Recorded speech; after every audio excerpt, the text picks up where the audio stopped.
The Cascade timber mill stood empty against October sky rust, bleeding down its concrete walls like old wounds refusing to heal. Derek Ashwood had worked here summers before Vietnam, back when the world made sense and authority seemed worth trusting. Now at 58, he stood in the mill's shadow holding a letter 8 years old, Marcus Blackthorne's handwriting declaring Maya Stone too dangerous for any pack to shelter. Derek unfolded the paper, edges soft from handling. Behind him, 200 miles of Douglas fir forest stretched toward Canada, holding secrets the human world would never comprehend. Somewhere in those trees, Maya lived alone. Had been alone since Derek signed the order barring her from Silver Pine territory without asking a single damn question. His phone buzzed. Elena's text, morning patrol, done. Coming back. He typed, checking northern perimeter. Need another hour. His Luna knew what that meant. The northern boundary where Maya had been spotted most often, where Derek had been watching her for months, where his certainty about Marcus's accusations had eroded into doubt that kept him awake nights. Derek limped toward the forest, right knee sending familiar pain. Shrapnel from Quang Tri Province, 1969. The Corps had left fragments too close to the joint, said removing them would cause more damage. On cold mornings, those fragments felt like they were trying to work their way out, little pieces of war that wouldn't let him forget that men in authority could order atrocities and call them necessary. He reached the border at sunrise, golden light slanting through ancient trees. The boundary ran along a ridge marked by territorial scent Derek had reinforced for 30 years. He knew every stone, every depression where water pooled after rain. This was his territory in ways deeper than property deeds. Movement caught his eye 400 yards downslope. Derek dropped behind a fallen hemlock, decades-old instincts, smoothing the motion despite his knee's protest. Through binoculars, Maya Stone resolved into details Marcus's letter had never mentioned. She moved like smoke, given form. Leather jacket dark against morning mist bow across her back and hunting knife at her hip. Derek focused the lenses German-made from his Marine days, still sharp after 40 years. Maya was lean the way people got from surviving on less than enough, her face weathered by exposure and something harder to name. Scars crossed her forearms where sleeves rode up. Military tattoos marked her left arm. 11B Infantry 3rd Division, Fallujah. She tracked an elk approaching the boundary. The animal stepped into Silver Pine land broadside to her position. Maya raised her bow arrow, knocked.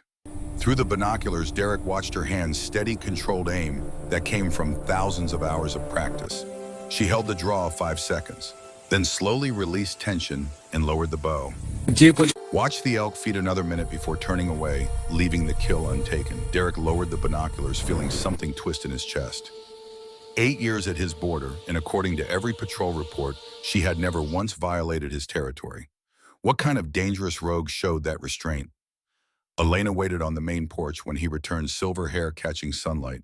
She handed him coffee without speaking. They'd been married 15 years, his second wife, his second chance. She understood the weight of questions that had no easy answers. You saw her again.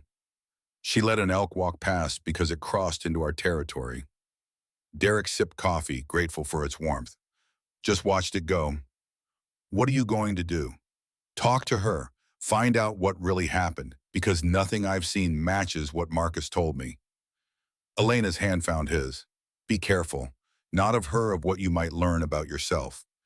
Sophie appeared in the doorway, their 19-year-old daughter carrying breakfast plates. Dad, Mom says you're going to talk to the rogue. Her name is Maya, and yes, eventually. Connor says she's Army, Iraq War. Looked her up, Silver Star recipient, honorable discharge. Sophie set plates down with emphasis. Why is she living in the forest? Because I believed another alpha when he said she was dangerous. The admission came out harder than intended. Sophie stopped moving, turning to face him fully. Was she dangerous? Derek thought about Maya lowering her bow, walking away from an easy kill. Anyone who survives 3 tours in Iraq has seen things that change them. But dangerous and criminal aren't the same thing. Thomas Cross appeared, Derek's beta, carrying a folder they'd been building for 6 months. We need to talk, in private. Derek's office smelled of old paper and gun oil. Thomas spread documents across the desk, reports, transcripts, witness statements.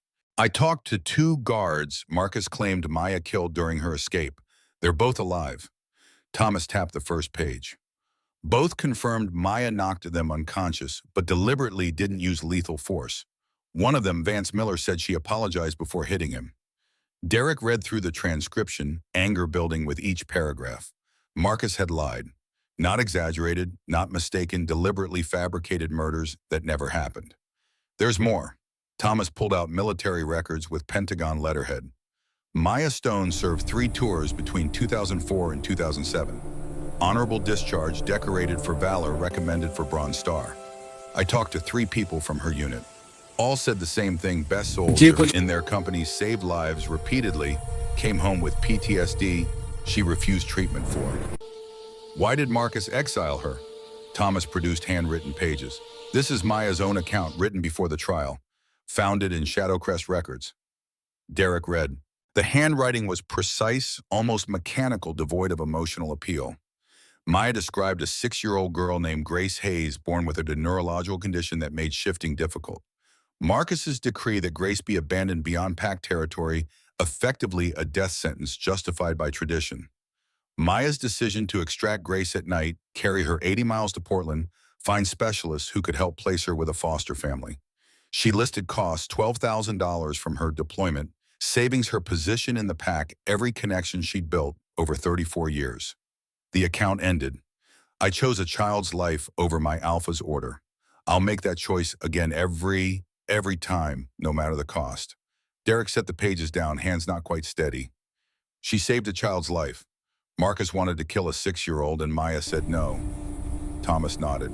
Grace Hayes is alive, 14 now, living in Portland. I talked to her foster mother. Confirmed everything, the condition, the treatment, that Maya Stone handed them a child and $12,000 and walked away without asking for anything. Derek moved to the window overlooking Silver Pine territory. Below pack members went about their morning. He'd built this through strength and strategy, assuming other alphas operated from similar values. But Marcus had been willing to kill a child for being different, had framed the woman who saved her as a murderer. I'm calling a Council of Alphas meeting. Derek's voice came out rough. Marcus needs to answer for this, and Maya Stone needs her name cleared. The council meets in 8 weeks, spring session at Crater Lake. Thomas gathered documents. Derek, Marcus has allies, old school alphas who value tradition over justice. This won't be easy. Nothing worth doing ever is. 3 days later, Derek stood at the cedar tree where patrols reported seeing Maya most often. He left supplies, food, medical kit, clean clothes weighted with stones and marked with white cloth. The letter explained Marcus's lies, Connor's research, and ended with, I know I have no right to ask for your time or trust, but if you're willing to talk, I'll be at this spot tomorrow at dawn. Come armed if it makes you feel safer. I just want to hear your story from you. Morning came cold and damp. Derek reached the cedar wearing his old Marine Corps jacket, 2 soldiers meeting ranks stripped away. The supplies were gone. In their place sat a single piece of paper, I'll be there. Don't bring anyone else. Maya appeared from downslope 15 minutes early, moving through rain-soaked undergrowth without sound. Derek's first impression was competence contained in human form, every movement, economical, hands visible, but relaxed near the knife at her belt. They studied each other across 20 feet. Derek saw scars crossing her forearms, military bearing, in how she stood, eyes assessing threat and exit routes. Maya would be seeing an older man favoring his right leg, gray threading his hair posture, announcing former military. You're Derek Ashwood, Alpha of Silver Pine. Maya's voice carried flat affect Derek recognized from his own reflection after bad nights, emotion controlled until it no longer existed. I am, and you're Maya Stone, though everything else I thought I knew about you was wrong. You read Marcus's lies, accepted them, kept me out of your territory for 8 years. Now you feel guilty. Is that about right? The assessment stung because it was accurate. I don't have an excuse. I should have investigated, should have questioned, should have remembered that authority doesn't automatically equal truth. Should have.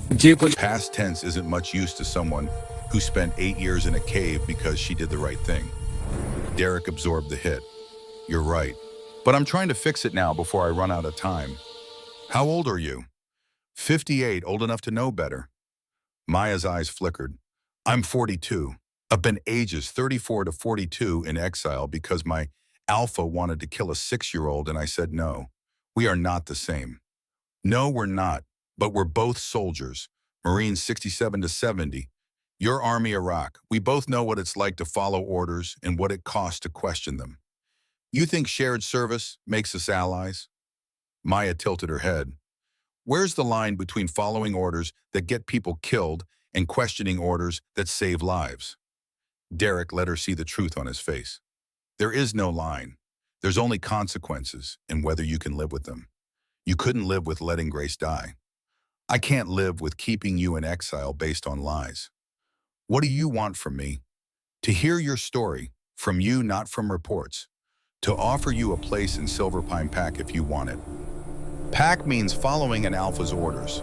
That's what got me exiled. Pack should mean more than obedience. It should mean community protection for those who need it.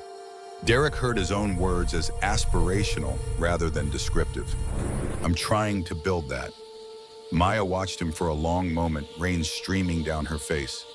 Marcus won't let this go. He'll fight back. Let him. I'm going to the Council of Alphas, demanding they implement oversight, making sure no alpha can exile a wolf without evidence, without appeal, without consequences. You think the council will side with you? Marcus has been alpha for 30 years. Then we lose having fought for something worth fighting for. Maya turned away, walking several steps before stopping. Tell me about Grace, not what you wrote in that report. Tell me about her. She's alive, 14, thriving in Portland. Her foster family loves her, and she knows what you did for her. Maya's breath caught visible in cold air. Derek pulled out Grace's school photo and a letter from her foster mother. Maya took them with shaking hands, staring at a smiling teenager with dark hair and bright eyes. She read the letter once, twice, her lips moving silently. I need time to think. Take what you need. Derek pulled out a satellite phone. This is programmed with my direct number. Call when you're ready. Why would you give me this? Because trust has to start somewhere. 4 days later, the phone rang at 3 in the morning. Maya's voice came through clear. I'll do it. I'll testify at the council meeting. But I want something in return. Name it. If we win, help me find the other wolves Marcus exiled unjustly. I want them to know the truth. Agreed. Thomas already started tracking them down. Silence stretched. Then, why are you doing this, Derek, really? Derek thought about the child he'd seen die in Vietnam, about coming home to a country that didn't want to hear about war, about 30 years of building leadership on assumptions he'd never examined. Because I'm running out of time to be the person I thought I was when I took my oaths. Because I want my grandchildren to know their grandfather stood for something. Because you deserve better than what you've gotten, and I'm one of the people who failed you. The line went dead. 2 weeks later, a hunting party went wrong. Elena led Connor and Sophie into the forest with 3 pack members, Jackson Reed, Maria Santos, and young Jesse. They were tracking elk through Eagle Creek Ravine when the ferals attacked. 6 of them, larger than natural wolves, yellow-eyed and foam-flecked, moving with coordination that made them terrifying. Maria fell first, throat torn before she could shift. Jackson shifted immediately to his gray wolf form, fighting 2 ferals. Elena shifted to silver wolf, pushing Connor and Sophie behind a boulder. Connor finally completed his shift, small gray wolf, military trained but young. Jesse fought beside them in russet wolf form, but they were outmatched.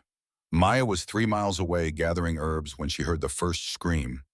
Every instinct said, run. Not her pack, not her problem. But then came a child's cry. She ran before making the conscious decision, flying across ground. She'd mapped over 8 years, knife-drawn, heart pounding with purpose she hadn't felt in years. She reached the ravine to find carnage.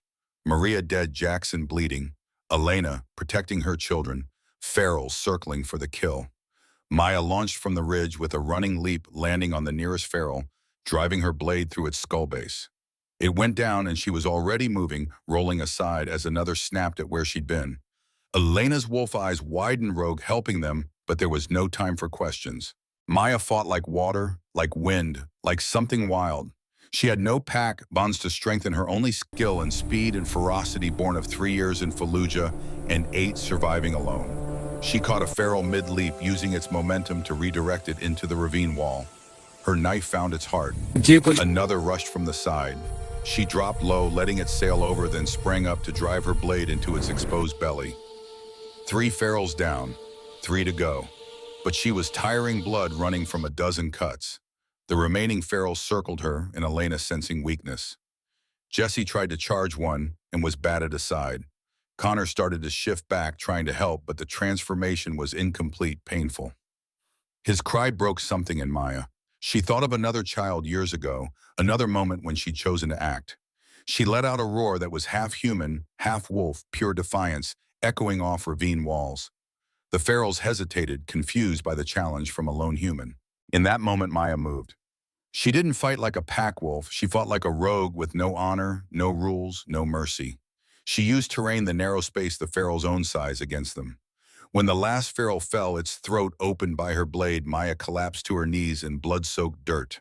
Her vision swam. She waited for Elena to kill her as a threat. Instead, gentle jaws closed around her collar, lifting carefully. A low whine of gratitude. Then darkness. Maya woke to firelight and soft voices. She was lying on furs in an actual bed, something she hadn't experienced in 8 years. Her wounds had been cleaned and bandaged. She was in a large room built of timber and stone. This was pack territory. Pack home. Panic flared. She tried to stand, find her knife, escape. Her legs gave out. Easy. The voice was male, deep, commanding. Derek Ashwood entered, tall and powerfully built despite his limp. His presence filled the room even in human form. You're safe here. You have my word. Your word, I'm a rogue in your territory. You're the wolf who saved my family. Derek sat nearby, posture deliberately non-threatening.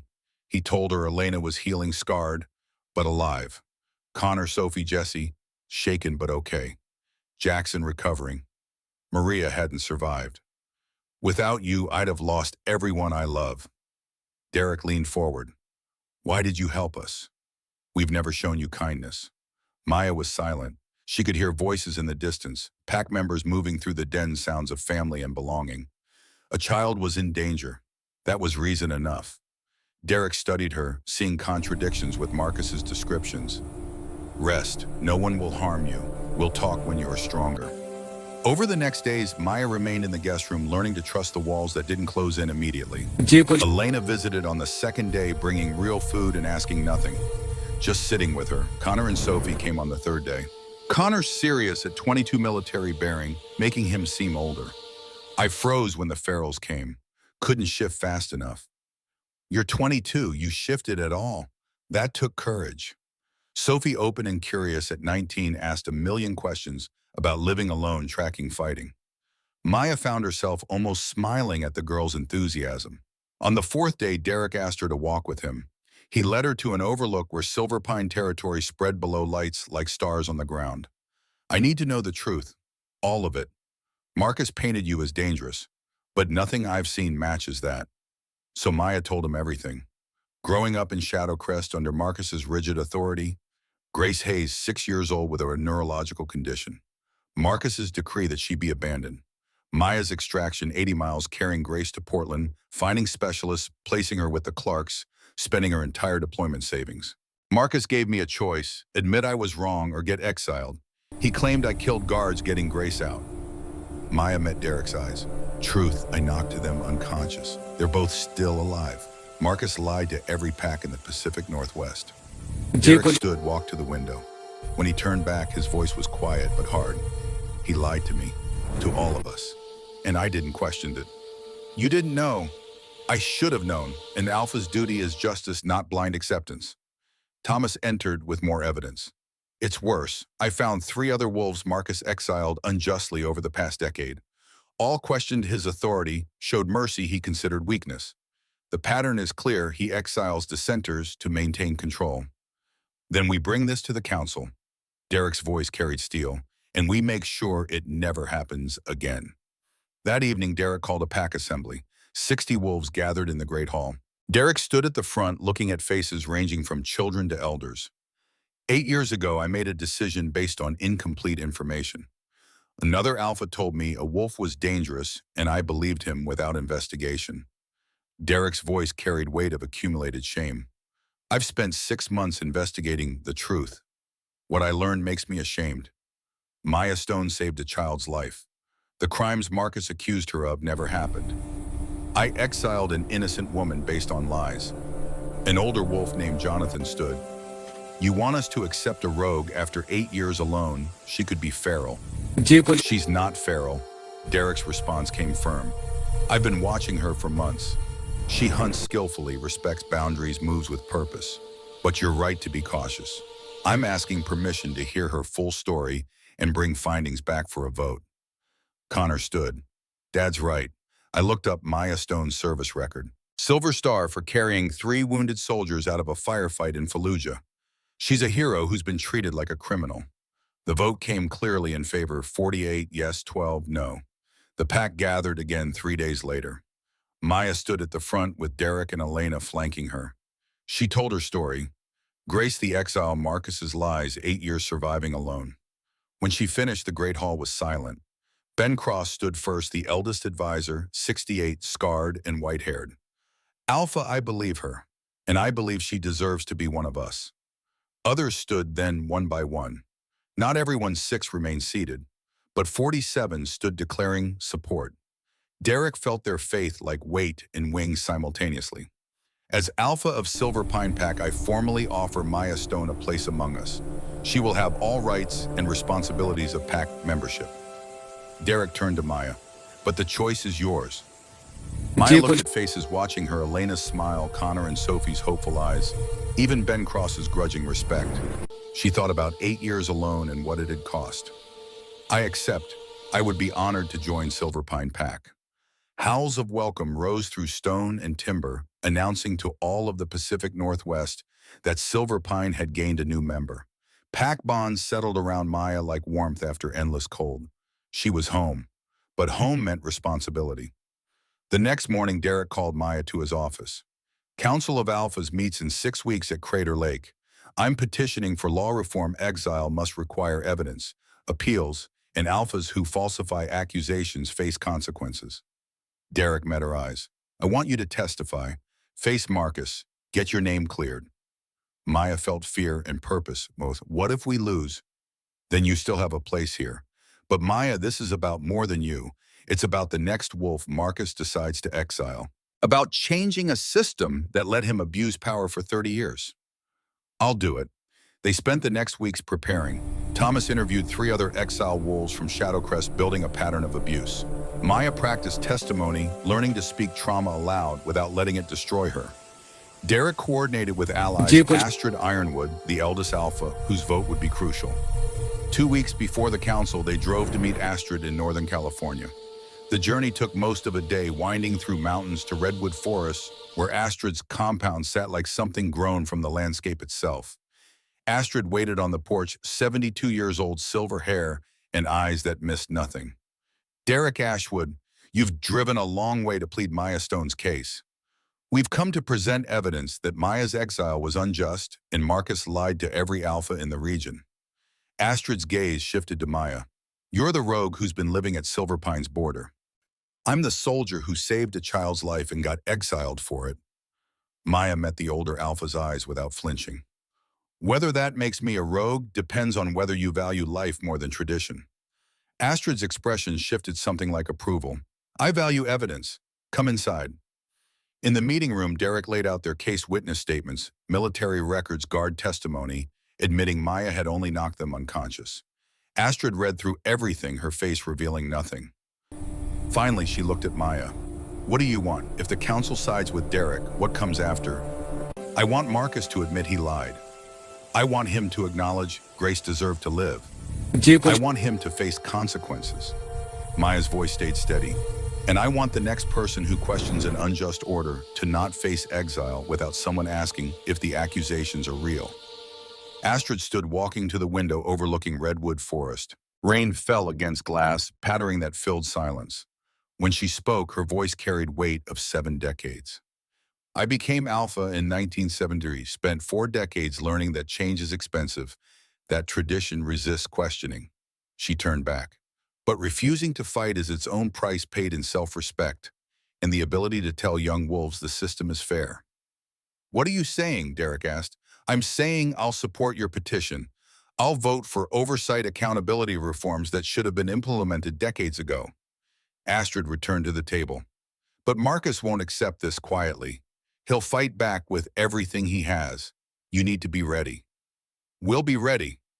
The meeting continued another hour, Astrid asking detailed questions about implementation.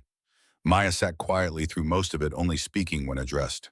When they left driving north through rain, Maya broke the silence. Thank you for believing me, for fighting for this. You shouldn't have to thank me for doing what I should have done 8 years ago. Maybe not, but I'm thanking you anyway. Maya turned from the window. What happens after the council meeting? If we win, you join Silver Pine fully, start building a life that's yours. And if we lose, then you join anyway and we deal with Marcus's retaliation together. They reached Silver Pine near midnight. Derek dropped Maya at the border. She still preferred the forest most nights, the guest room walls closing in despite safety. She disappeared into trees that had been home for 8 years. Connor appeared beside Derek. She's going to have a hard time adjusting. Are you ready for that? I have to be, because the alternative is admitting some wolves matter less than others. The weeks passed in preparation. Thomas compiled evidence. Elena coordinated with allies. Maya integrated slowly into pack life, attending meals, contributing to patrols, learning that belonging required vulnerability. She'd thought lost forever. The satellite phone rang one evening, Marcus Blackthorn's voice crackling with barely controlled rage. I understand you're harboring my former pack member. I'm protecting a witness who you lied about. She's a rogue. She has no standing under pack law. She's under my protection now. That gives her standing. Silence crackled. You're making a mistake, Ashwood. Challenging me will have consequences. So do lies. I'll see you at the council meeting. The line went dead. Derek stood in growing darkness, feeling the weight of what he'd done.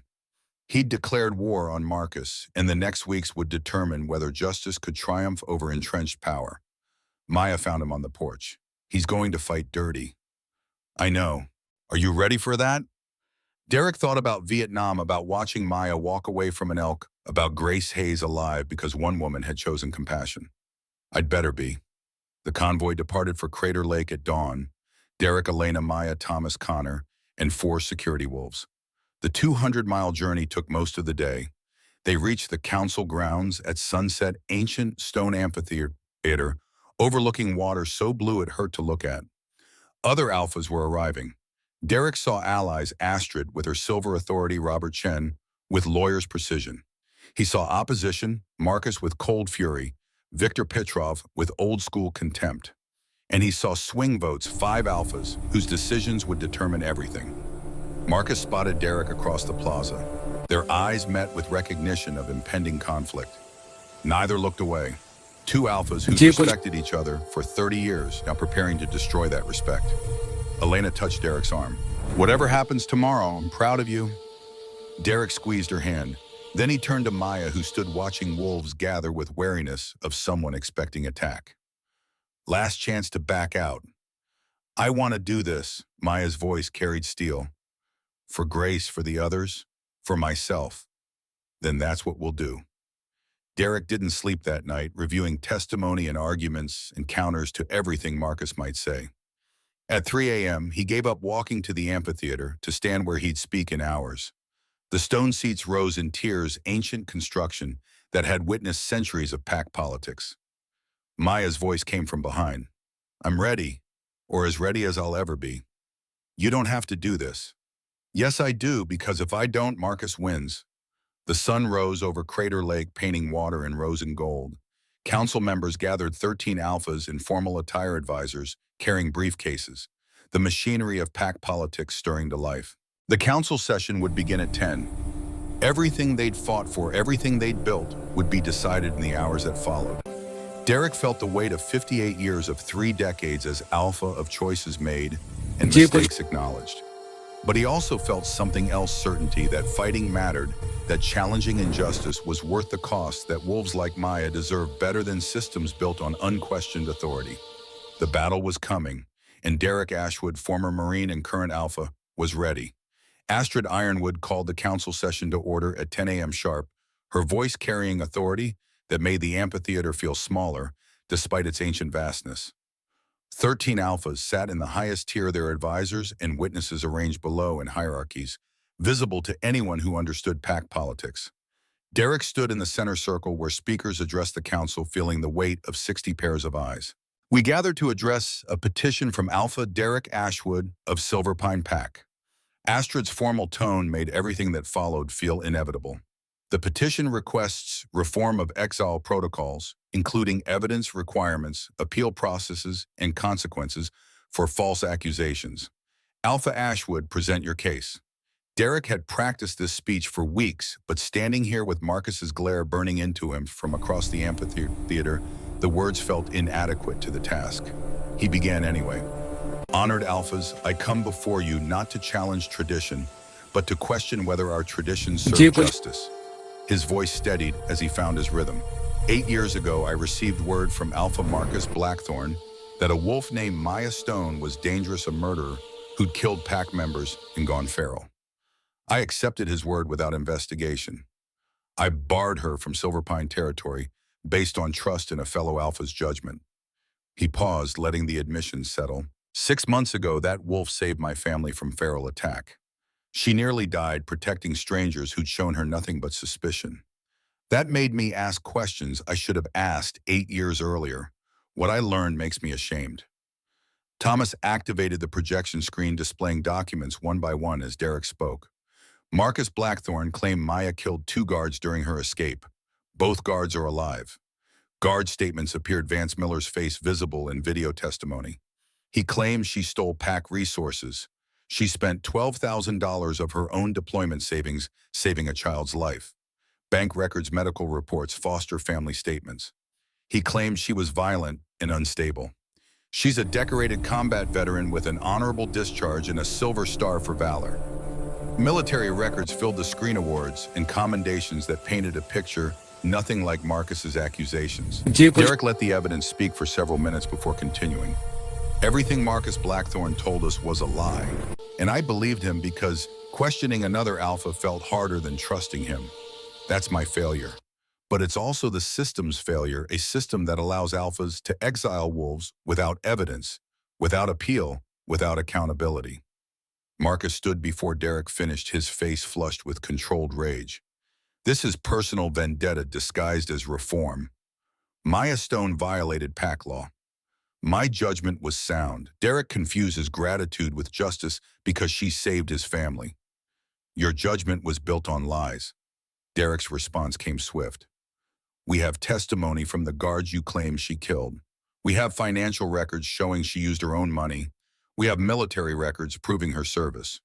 Where's your evidence of these supposed crimes? Exile is an Alpha's prerogative. Marcus's voice rose. To question it is to undermine the authority structure that holds our society together. Astrid intervened. Questioning requires evidence. Present yours, Alpha Blackthorn. Marcus produced documents, witness statements from pack members claiming Maya had been violent, unstable, a threat. Thomas countered immediately with evidence that those witnesses had been coerced, that their stories changed under pressure, that several had since recanted. The morning dissolved into legal argument, each side presenting evidence and counter-evidence. Derek watched swing vote Alphas, their expressions shifting from skepticism toward concern as the pattern of Marcus's lies became undeniable. At noon, Astrid called recess. Derek found Maya in a side chamber, her face pale but determined. You're up after lunch. Are you ready? I'll never be ready, but I'll do it anyway. Elena appeared with food neither of them wanted. Connor stood guard at the door, his military bearing, making it clear that anyone who wanted to intimidate Maya would have to go through him first. The afternoon session began with Astrid's simple statement, "We will now hear from Maya Stone." Maya walked to the center circle with military precision, every movement controlled despite fear Derek knew she felt. She stood facing 13 Alphas and began speaking. 8 years ago, I carried a 6-year-old girl 80 miles through mountains because my Alpha wanted her dead. Her voice came steady, facts recited without self-pity. Her name was Grace Hayes. Her crime was having a neurological condition that made shifting difficult. I spent 3 tours in Iraq fighting for children I didn't know. I wasn't going to let one die when I could save her. She told the whole story, Marcus's decree, her extraction, the foster family returning to face consequences. When she finished, even Marcus's supporters looked uncomfortable. Marcus stood attacking immediately. She's been alone for 8 years, living like an animal. How do we know her memory is reliable? Thomas played the recordings, then guards admitting Maya had only knocked them unconscious, admitting they'd lied under pressure, admitting guilt for 8 years but being too afraid to come forward. The amphitheater erupted, alphas demanding explanations, Marcus's face going white. Astrid's voice cut through chaos. Alpha Blackthorn, did you fabricate accusations to justify exile? I enforced pack law. Marcus's voice had gone hard defensive. Details of how are irrelevant.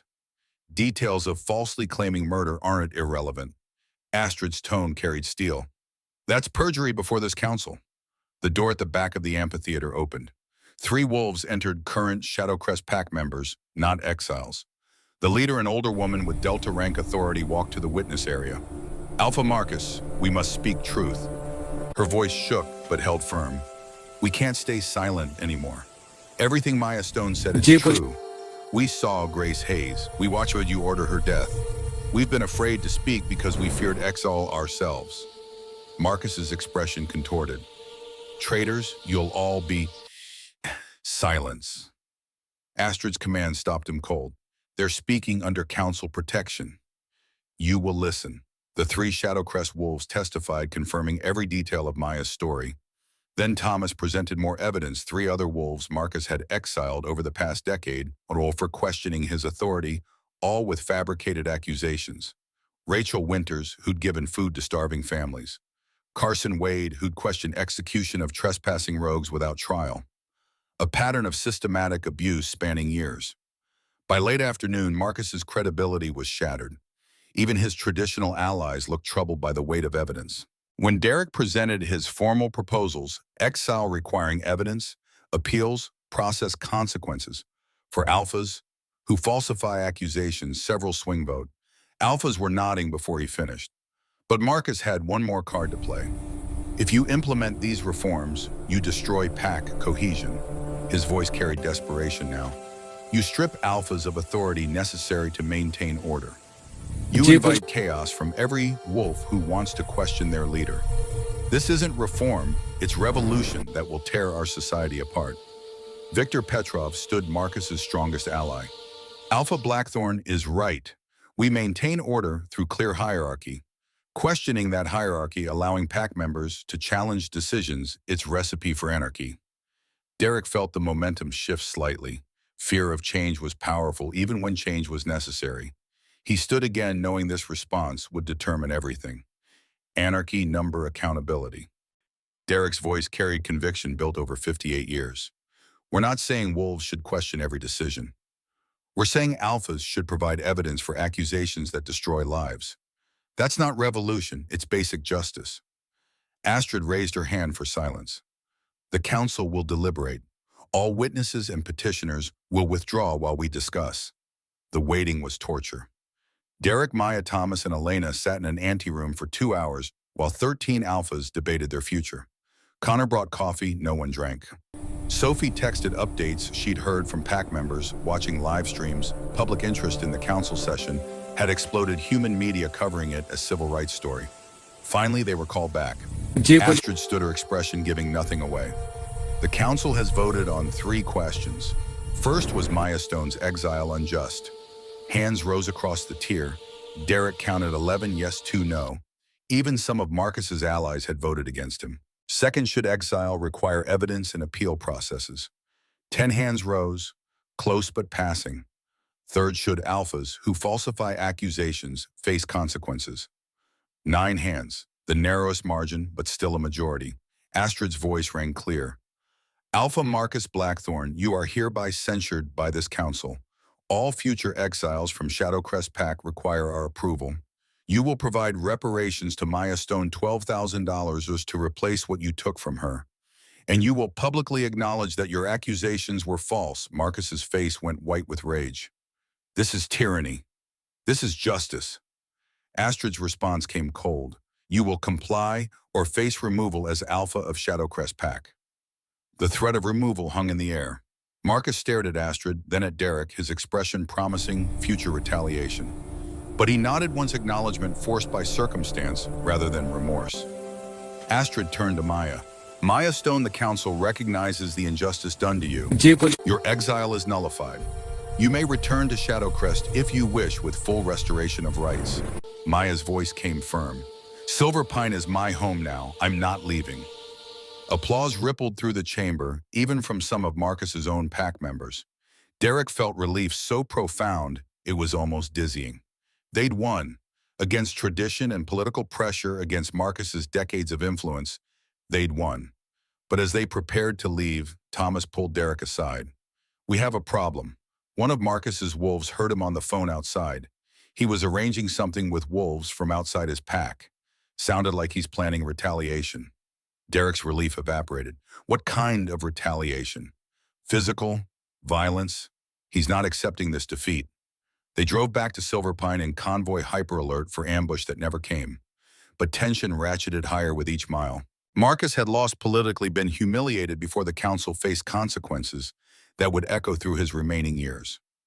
Desperate predators were most dangerous, Astrid had warned. Derek believed her now. Maya rode in silence, processing 8 years of vindication arriving in single afternoon. When they stopped for gas, Derek found her standing at the perimeter, checking exits and angles with military precision. You won. Your name is cleared. Victory doesn't erase what was lost. Maya's voice carried exhaustion. 8 years I'll never get back.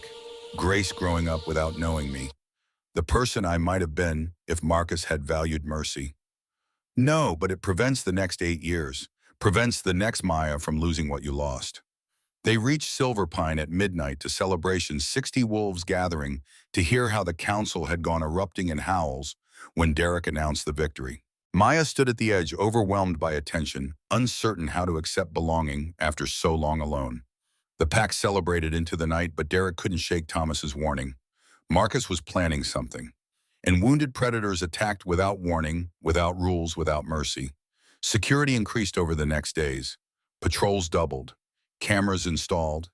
Protocol established for responding to threats. Maya participated in planning with professional competence that reminded everyone she was combat veteran, that survival alone had honed skills most wolves never developed. 1 week after the council victory, Maya's satellite phone rang. Unknown number. Maya Stone, young female voice nervous. This is Grace Hayes. My foster mom gave me your number. I hope it's okay, I called. Maya's breath stopped. Grace. After 8 years, the child she'd saved was calling. It's more than okay. What can I do for you? I heard about the council meeting, about how you testified and changed laws. Grace's words tumbled out. My foster parents told me everything, about how you saved me, how much you sacrificed. I want to meet you, want to say thank you in person. They made arrangements for the following weekend. When Grace hung up, Maya stood watching sunrise with feelings she barely recognized. Hope, or the beginning of belief that pain could produce something beautiful, that 8 years of exile had been prologue to becoming someone she'd never imagined possible. Derek emerged to find Maya on the porch, seeing something different in her expression. Good news. Grace wants to meet, next Saturday. Derek felt his own throat tighten. I'm coming with you. You shouldn't face that alone. They spent the week in strange anticipation. Maya alternated between excitement and terror, uncertain how to face the teenager she'd carried through mountains. Security remained high. Marcus's threat hadn't materialized, but absence of attack didn't mean safety. Friday night, Thomas burst into Derek's office with news that changed everything. Marcus filed injunction trying to stop you from meeting Grace. Claims you're exploiting a minor for political purposes. The motion was offensive, suggested Marcus had lost any remaining sense of political calculation, but it also revealed desperation. He was lashing out at anything connected to his defeat. File counter motion. Document that Grace initiated contact. Derek's jaw clenched, and Thomas increased security for the Portland trip. If Marcus is this desperate, he might try something physical. They drove to Portland Saturday morning with Connor and 4 security wolves following in a second vehicle. The convoy felt excessive until Derek remembered what Astrid had warned about cornered predators. Grace Hayes met them at a downtown coffee shop, her foster parents flanking her protectively. She was tall, for 14, dark hair, and bright eyes showing the 6-year-old transformed. When she saw Maya, recognition flashed not of face but of something deeper. Grace closed the distance herself, wrapping Maya in a hug that carried 14 years of gratitude. Thank you for saving me, for choosing me when it cost everything. Maya's control shattered, tears streaming down her face. You were worth it. Every year, every cold night, every moment I questioned myself, you were worth all of it. They talked for 3 hours. Grace told her life, school friends' treatment that controlled her condition, foster parents who'd loved her completely. Maya learned that Grace knew her story, understood what had been sacrificed, wanted to be part of Maya's life going forward. When they finally parted, Maya sat in Derek's truck feeling emotion she hadn't experienced in 8 years. Complete vindication. Grace was thriving. The sacrifice had produced exactly what she'd hoped. But on the drive back, convoy passing through mountain forests, as darkness fell, Derek's satellite phone rang. Thomas's voice came urgent. Marcus hired mercenaries. 6 wolves we've identified. They're heading towards Silver Pine now. ETA 90 minutes. Derek's blood went cold. Get everyone to secure locations. Activate defense protocol. He turned to Maya. Marcus is attacking Silver Pine. Tonight. Maya's face went hard, military bearing returning. Then we get back there. Fast. They drove through darkness with urgency that made the mountains feel claustrophobic. Behind them, Connor coordinated with Thomas, directing pack members to defensive positions. Ahead, Silver Pine waited 60 wolves, depending on their alpha, to keep them safe. Derek thought about Vietnam, about Fallujah, about all the times he'd prepared for violence, hoping it wouldn't come. But this time was different. This time he had something worth fighting for that went beyond survival or duty. He had justice to defend a pack that had chosen principle over convenience, a wolf named Maya, who'd finally found home after 8 years of exile. Marcus wanted to take that away with violence. Derek would stop him, whatever it took. The lights of Silver Pine appeared through the trees as they crested the final ridge. Home, community, everything they'd built and everything they'd fought to protect. The battle was coming, and Derek Ashwood, former Marine and current Alpha, was ready for war. They reached Silver Pine with 30 minutes to spare before Marcus's mercenaries arrived. Derek's truck skidded into the compound gravel, spraying as Connor's security vehicle pulled alongside. The main den blazed with light, every window illuminated, pack members moving with controlled urgency through defense preparations as Thomas had drilled them on for weeks. Elena met them at the entrance, her Luna's calm masking fear Derek could smell beneath. All non-combatants secured in the safe room. 20 fighters positioned at southern perimeter where Thomas predicts they'll hit. Medical station ready. Ben crosses coordinating communications. Derek felt pride and terror both. His pack was ready. But ready meant they'd accepted this might happen, that Marcus's rage would translate into violence despite Council's censure, that fighting was sometimes the only option when facing enemies who valued power over law. Maya was already moving military training, overriding everything else.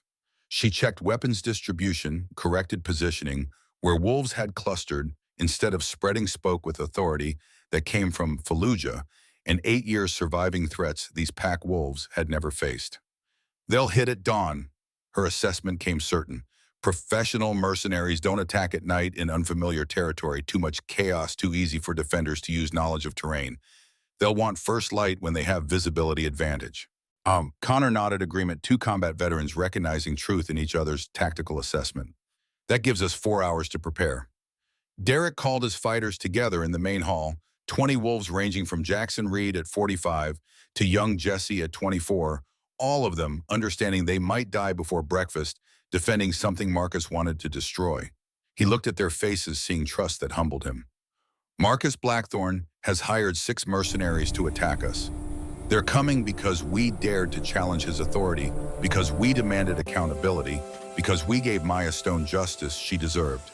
Derek's voice carried across the room.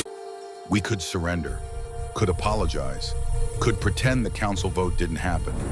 But that would mean admitting that might makes right, that bullies win if we're too afraid to fight them. He paused, letting them see his certainty. I won't ask anyone to fight who isn't willing. If you want to stand down, no judgment. But I'm staying, I'm fighting, because some things matter more than safety. No one moved toward the door. 20 wolves stood firm, declaring through silence that Silver Pine would not yield. Maya spent the pre-dawn hours teaching tactics, how to use terrain, how to coordinate without pack bonds, that most wolves relied on how to turn numerical disadvantage into strategic advantage. Connor added what he'd learned in Afghanistan about urban combat and ambush response. By the time gray light touched the eastern sky, Silver Pine's defenders were as ready as 4 hours allowed. The attack came exactly when Maya predicted first light, southern perimeter 6 wolves hitting hard and fast. They were professionals, Derek saw immediately. Their formation spoke of military training, their coordination suggested experience working together. Marcus had paid well for wolves who knew violence, but they didn't know this territory. Didn't know that Jackson Reed had spent 15 years mapping every defensive position. Didn't know that Maya Stone had fought in Fallujah, where 6 attackers would have been considered light resistance. The first mercenary to breach the perimeter ran into a trap, literally a pit covered with branches, that Connor had insisted they dig, despite complaints about time. The wolf fell 8 feet landing wrong, his leg breaking with sound that carried in morning stillness. Jackson was on him instantly, disabling rather than killing. Derek had been clear that mercy mattered even when fighting threats. The other 5 adapted quickly, spreading to avoid concentrated defense. 2 went for the eastern approach where young wolves guarded non-combatants. Bad tactical choice. Elena defended that sector, and the Luna of Silver Pine Pack had been fighting for her family's safety since before most of these mercenaries were born. Maya engaged 2 mercenaries simultaneously, her military combatives and wolf fighting styles creating something these professionals hadn't encountered. She moved like water around their attacks, using their size against them, exploiting terrain advantages Connor had enhanced with clever positioning. One mercenary went down with knife through his shoulder, incapacitating wound deliberately not lethal. The second retreated, reassessing his opponent. Connor took on the 5th mercenary with precision. Learned in Afghanistan, nothing wasted, every movement calculated to end the fight without unnecessary violence. The mercenary was good, but Connor had been fighting for 4 years in conditions that made this forest ambush seem almost gentle. The mercenary yielded when Connor's jaws closed around his throat, growling submission. The 6th mercenary was the leader, older, scarred, carrying authority that suggested decades of this work. He targeted Derek, directly recognizing that killing the Alpha would break pack cohesion, regardless of how the rest of the fight went.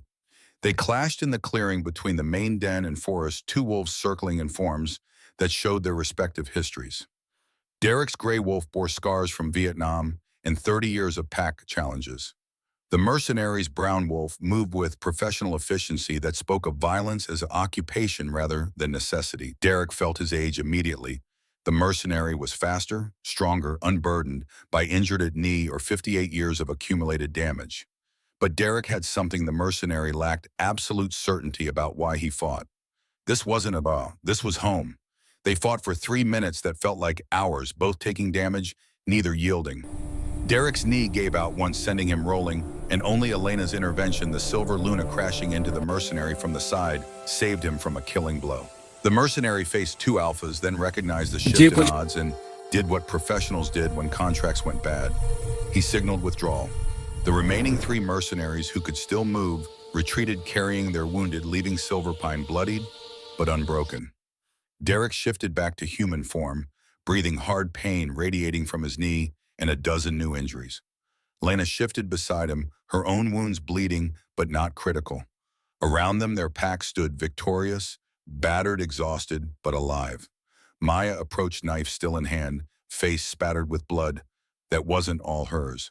They'll report back to Marcus. Tell him we were ready. Tell him we won. Good. Derek's voice came out rougher than intended. Let him know that violence didn't work either. Thomas was already on the phone with the regional council documenting the attack. Within an hour, Astrid Ironwood convened an emergency virtual session. This time there was no debate. Marcus Blackthorne had ordered an attack on another pack, a violation so severe that even his strongest allies recognized it as unacceptable. By noon, Marcus had been stripped of his alpha status. Shadowcrest Pack was placed under regional council supervision. 30 years of leadership ended in disgrace that would follow him forever. Derek watched the verdict come through on video feed, feeling no triumph, just exhaustion and relief that it was over. Maya stood beside him, her own expression unreadable. We won. Her voice carried wonder. We actually won. You won. Derek met her eyes. You survived 8 years, you testified, you fought for reforms, you defended this pack. This is your victory. It's ours. Maya's correction came soft. I couldn't have done any of it alone. The next days blurred together medical treatment, security assessments, statements to regional council investigators. 3 of Marcus's mercenaries had been captured, were providing testimony that definitively proved Marcus had ordered the attack. The case against him was now criminal, not just administrative. But for Silverpine, the crisis was over. Pack members emerged from safe rooms, children returned to playing in yards, life resumed rhythms that felt precious because they'd been threatened. Connor found Derek on the porch 2 days after the attack, bringing beer and silence that spoke of shared understanding. His son's face carried new lines, shadows that suggested the attack had triggered memories of Afghanistan ambushes and brothers lost. "You okay?" Derek asked. Connor drank his beer, considering. "Define okay, I'm alive. We won, Marcus is done, but Dad, violence doesn't end just because we survived it. It stays with you." "I know." Derek's own memories of Vietnam flickered like old film, grainy and disconnected, but never truly distant. You learn to live with it. Find meaning in what you protected. Focus on what matters. Like family, like home. Connor looked out over Silverpine territory. Like knowing we fought for something worth fighting for. They sat together as sunset painted the valley in amber and gold, 2 combat veterans who understood that peace was something defended rather than given, that safety required vigilance, that home meant something worth risking everything to preserve. Ben Cross approached as darkness fell, the elderly advisor moving with care that spoke of age catching up.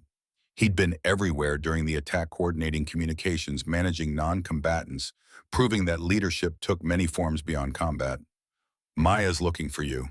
Ben's voice carried something Derek couldn't quite identify. Said it was important. Derek found Maya at the Overlook, where he'd first offered her a place in Silverpine. She stood watching stars emerge, her posture suggesting someone who'd reached a decision. "Grace called again.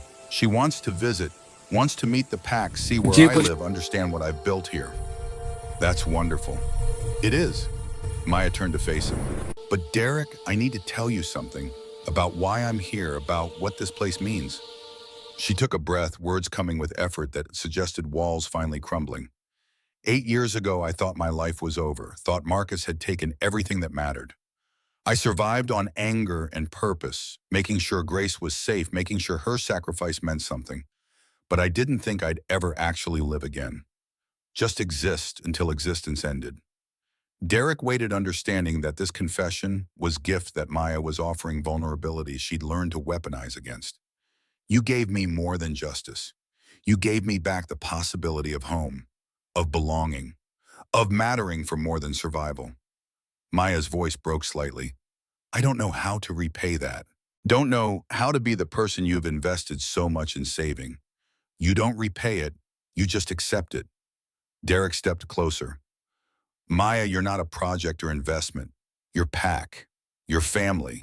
And that means we show up for each other, not because debt needs repaying, but because that's what family does."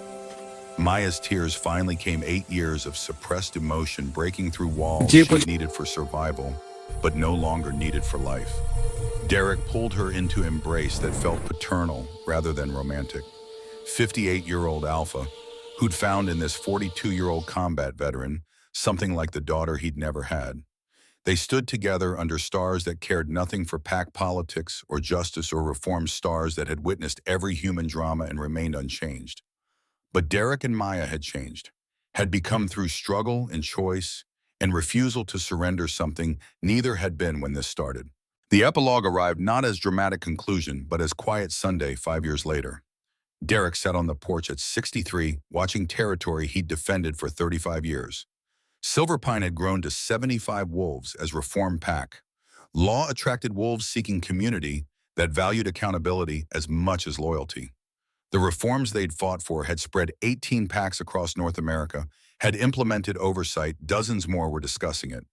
Maya was head of security, her military expertise making Silverpine the best defended pack in the region. But more than that, she'd become integral to pack leadership in ways that went beyond formal titles. Young wolves sought her counsel, Disputes found resolution through her tactical honesty. She'd stopped asking if she belonged and started simply being Pac. Connor had been discharged from the Marines after his injuries, but found purpose in training Silverpine's younger wolves.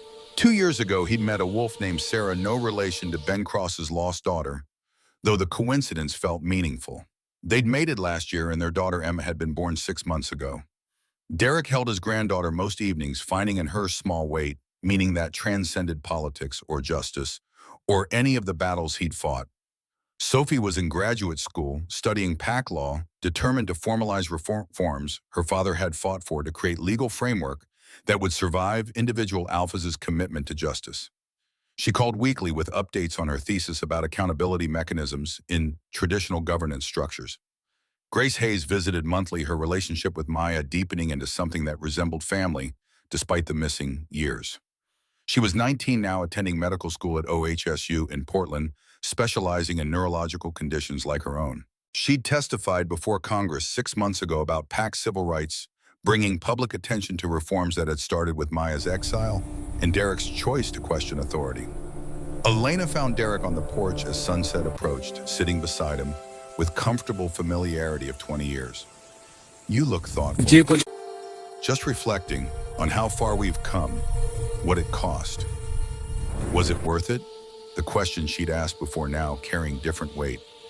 Derek thought about Maya thriving instead of surviving, about Grace alive and changing the world, about 75 wolves living in community that valued justice as much as tradition. He thought about reforms spreading across the continent, about the example they'd set rippling outward in ways they'd never fully know. Yes, it was worth it. Ben Cross appeared moving slower than he had 5 years ago, but still sharp at 73. He'd become something like grandfather to Maya, filling the paternal role she'd lost when Marcus exiled her. Their relationship had healed something in both of them, Maya finding father figure in the elder who'd lost his daughter Ben, finding redemption through helping save someone Sarah might have been. "Maya's bringing Grace to dinner tonight." Ben's voice carried pleasure. "That girl's going to change everything. Mark my words, 10 years from now, PAC law will be completely different because Grace Hayes decided her life was worth fighting for." Thomas appeared with news that 5 more PACs had adopted oversight reforms. The beta carried himself with quiet satisfaction of someone who'd spent 25 years with the FBI, learning that patience and documentation won battles that violence never could. The pack gathered for dinner, as they did every Sunday, 75 wolves bringing food and stories, sharing the communal bonds that made them more than random strangers sharing territory. Maya arrived with Grace, the two of them laughing about something in their relationship, showing the ease that came from choosing each other across years and circumstances. Derek watched them integrate into the gathering, saw how Maya had learned to accept belonging without constantly questioning it, how Grace moved through Silverpine like this was second home rather than occasional visiting place. Transformation didn't always announce itself with fanfare. Sometimes it just arrived, quietly embedded in Sunday dinners and monthly visits, and the accumulated weight of choices made daily to trust, to connect, to believe that home was possible. After dinner, after the pack dispersed to evening activities, Derek found himself alone on the overlook where so many pivotal conversations had happened. The valley spread below, lights scattered like promises kept. This territory that had been his responsibility for 35 years, that he'd defended and expanded and nearly lost defending principles that mattered more than safety. Maya appeared beside him, no longer moving with the hypervigilance that had characterized her first years here. She'd learned that Silverpine was safe, that pack bonds meant something, that belonging didn't automatically come with betrayal attached. "What are you thinking about?" she asked. Derek considered the question. "Legacy, what we leave behind." "You've left plenty. Territory pack reforms that changed how every wolf in North America thinks about authority and accountability." "That's not legacy." Derek's voice came soft. "That's just accomplishments. Legacy is whether we gave people tools to build something better than what existed. Whether we taught them that challenging injustice is possible even when it seems impossible." Maya absorbed this, looking out over the valley. "Then your legacy is secure, because you taught me that fighting matters, that institutions can change, that one person standing up can cascade into transformation. I didn't teach you that. You already knew it when you saved Grace. Maybe, but you taught me it could work. That standing up doesn't always end in exile and suffering. that sometimes, just sometimes, the good guys actually win. Connor appeared with Emma sleeping in his arms, Sarah beside him, carrying contentment that came from family, built on choice rather than obligation. The four of them stood together on the overlook, three generations of Ashwoods and the combat veteran who'd become family through struggle rather than blood. She's going to grow up in a world where alphas are accountable, Sarah's voice carried wonder. Where wolves can question authority without losing everything. Where mercy is valued as much as strength. That's the world we're building. Derek's response came with certainty. One decision at a time, one fight at a time, one wolf learning that justice matters more than convenience. They returned to the den as full darkness fell, stars emerging overhead to paint the sky in familiar patterns. Inside, the pack continued its evening, young wolves playing elders, talking the domestic sounds of community that had been defended and preserved and enhanced through everything they'd endured. Derek found Elena in their bedroom, sitting by the window that overlooked territory they'd shared for 2 decades. She held his hand as he sat beside her, fingers warm and familiar. "I'm retiring next year." The words came easier than Derek had expected. "Connor's ready to be alpha. The pack trusts him, and I'm too old to keep fighting battles that younger wolves should lead." Elena studied him, seeing the truth beneath announcement. "You're ready to let go. I'm ready to pass the torch. There's a difference." Derek squeezed her hand. "I built something worth preserving. Now I need to trust that others will preserve it. That the example matters more than my personal involvement." "What will you do in retirement?" Derek smiled. "Travel with you. Spend time with Emma. Write about what we learned fighting Marcus, so other packs can learn from our experience. Maybe even reach out to Marcus, not to reconcile, but to understand how an alpha falls so far that killing a child seems acceptable." "That's ambitious. I'm 63. I don't have time for anything less than ambitious." They sat together as Silverpine settled into night, 75 wolves sleeping safely because decades of choices had created community worth defending. Derek thought about the person he'd been at 21, the Marine who trusted authority without question. The person he'd been at 28, the new Alpha building, a pack on assumptions he'd never examined.